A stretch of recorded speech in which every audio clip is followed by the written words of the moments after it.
is on the top floor of the hotel. Is this the top floor of the hotel? No. No.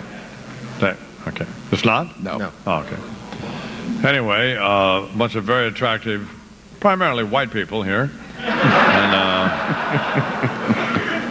And they were all here before we were, weren't they? Yes, So, matter of fact.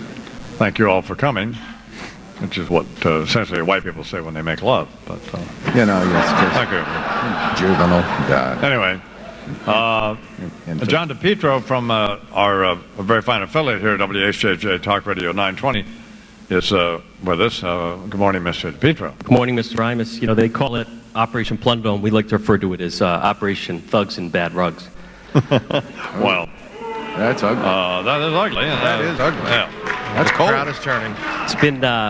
It's been a very interesting trial. This is not a typical trial. You know, it's like grumpy old men on trial. Yeah. When you have senior citizens as defendants, Right. you know, they fall asleep in court. They can't hear that well. They can't see that well. We had an incident last week. One of the defendants, Frank Correnti, the judge was going to hold him in contempt of court for refusing to answer a question. Right. But it turned out that Mr. Correnti's dentures had actually locked, and once they gummed him up, he was fine. One of my favorite situations happened this week. There's another defendant, Edward Vicola, who runs a very reputable auto body place here in Providence. Was he like the Rain Man guy yesterday? No. That was the guy that had been on the run to testify, that worked with Mr. Vicola. Okay.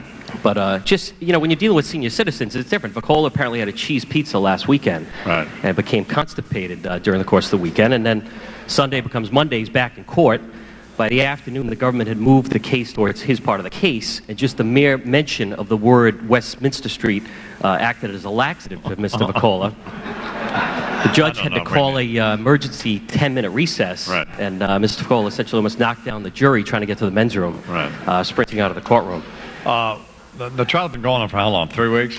3 weeks. We're still waiting for the first witness who has not lied to the FBI. Right.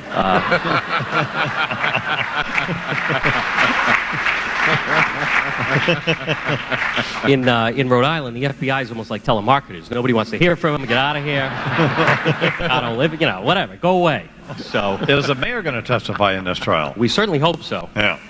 We have heard about him on that supposed sex tape, but there's been nothing like that. But so far, it's been a typical Rhode Island trial. The first witness, Well, when I David heard- Eade, was a resident at Foxwoods, the casino. Right. He was torn like a chainsaw by Cianci's attorney on the stand. Right. And then Mike Stanton alluded his building supposedly was going to be burned down. I've heard that all fingers point to the FBI because he was such a horrible witness. They were just trying to get revenge. They're going to get even when they might burn him down. We have about 30 seconds here. Well, I was talking to Stanton, the guy from the Providence Journal. A happy ending. I mean, I realize that there have been apparently some serious crimes that are alleged to have transpired.